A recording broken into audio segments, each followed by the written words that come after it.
Hello students, NJ paramedical education channel में आपका स्वागत है। और आज हम बात करेंगे स्पाइरल सीटी 6 जनरेशन ऑफ सीटी के बारे में। हमने first, second, third, fourth, fifth generation तक की बात की। आज हम बात करेंगे 6 जनरेशन ऑफ सीटी के बारे में, जिसमें स्पाइरल सीटी का वर्ड यूज किया गया है। तो स्पाइरल सीटी की अगर हम बात करें तो यहाँ पे लिखा है an advance type of CT scanner in which X ray tube rotate continuously around the patient while the patient table moves steadily through the gantry producing a spiral helical path of data acquisition। मैं आपको बता देता हूँ spiral का मतलब क्या है। आपने देखा होगा आपके पास नोटबुक होगी, स्पाइरल बाइंडिंग होगी, मतलब आपको स्पाइरल राउंड शेप में आपको दिखाई देगा। तो कहने का मतलब यहाँ क्या है, यहाँ पे स्पाइरल टेक्नोलॉजी का यूज किया गया। स्पाइरल मतलब हेलिकल, हेलिकल वर्ड यूज किया है। जैसे आप HRCT करते हो या कोई भी थिन स्लाइसिस लेते हो तो उसमें टाइम कंजप्शन ज्यादा लगता है, ब्रीथ होल्ड टेक्नोलॉजी भी यूज करनी पड़ती है।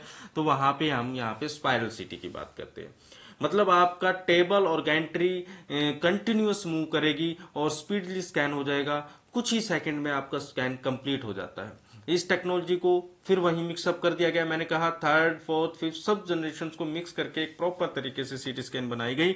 ये यहाँ पे आपने देखा होगा जब आप स्पाइरल सीटी करते हो, जैसे लाइक HRCT करते हो, तो उसमें क्या होता है, ब्रीथ होल्ड टेक्निक यूज करके कुछ ही सेकंड में आप उस पूरे चेस्ट का स्कैन कर लेते हो। थिन स्लाइसिस आती है, इमेज क्लैरिटी बेटर होती है, रेजोल्यूशन अच्छा होता है। तो सेम उसी बेस पे है।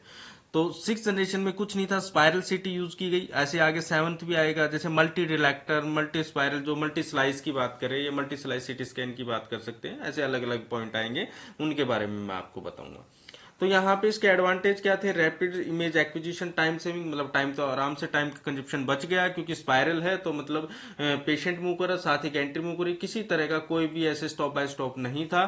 तो इसलिए मतलब टाइम का कंजप्शन हमारा बच गया। 3D इमेज रिकंस्ट्रक्शन, अगर आपकी थिन स्लाइसिस होगी, 0.1 mm में आपकी स्लाइसिस कट करेंगे आप लेस देन 1 mm में, तो नॉर्मल सी बात है आपकी 3D इमेजिंग क्लैरिटी बहुत ही बेटर होगी। जो आप रिफॉर्मेट करके 3D में आप कन्वर्ट करते हो, उसमें बहुत ही अच्छी इमेज क्लैरिटी आपकी आएगी। रिड्यूस मोशन आर्टिफैक्ट, किसी तरह का कोई मोशन आर्टिफैक्ट नहीं आने वाला।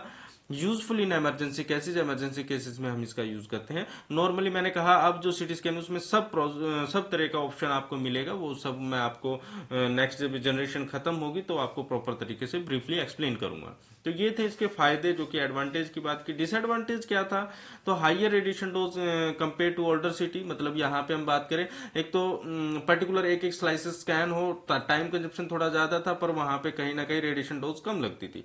बट यहाँ पे क्या है, radiation dose compare to older CT के कहीं ना कहीं ज्यादा लग रही है, बट उसी में टाइम कंजप्शन भी हमारा बच रहा है, इमेज क्लैरिटी भी बेटर आ रही है, रिजोल्यूशन भी अच्छा आ रहा है, मोशन आर्टिफैक्ट भी नहीं आ रहा। तो कंपेयर टू ये यहाँ पे आप देख सकते हो। मोर कॉम्प्लेक्स टेक्नोलॉजी, थोड़ी सी कॉम्प्लेक्स टेक्नोलॉजी है, समझने में थोड़ा सा टाइम लगता है इस तरह की है, पर ऐसा कुछ भी नहीं है ये चीजें, क्योंकि और बहुत ही एडवांस में आसान कर दी गई है, बिल्कुल इजी कर दिया गया है। एक्सपेंसिव इक्विपमेंट, बहुत ही महंगा इक्विपमेंट था, तो ये कहीं ना कहीं ज्यादा है। बट मैं आपको बताऊंगा, ये तो हम जनरेशन की बात कर रहे हैं, जैसे जैसे एडवांसमेंट आई गई।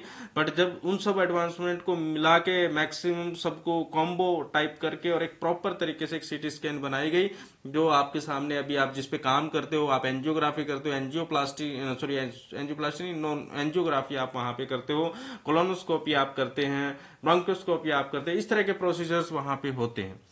तो ये आपका 6 जनरेशन ऑफ सिटी स्कैन था, जो कि फुल एंड फाइनल कंप्लीट होता। अब हम बात करेंगे 7 जनरेशन, फिर लास्ट में एक कॉम्बो पर्टिकुलर हब जनरेशन का मिक्सअप करके एक प्रॉपर तरीके से एक वो स्लाइड बनाएंगे, उसमें हम डिस्कशन करेंगे। तो आज का टॉपिक जो है वो आपका यहीं कंप्लीट होता है, 6 जनरेशन कंप्लीट हो जाती है।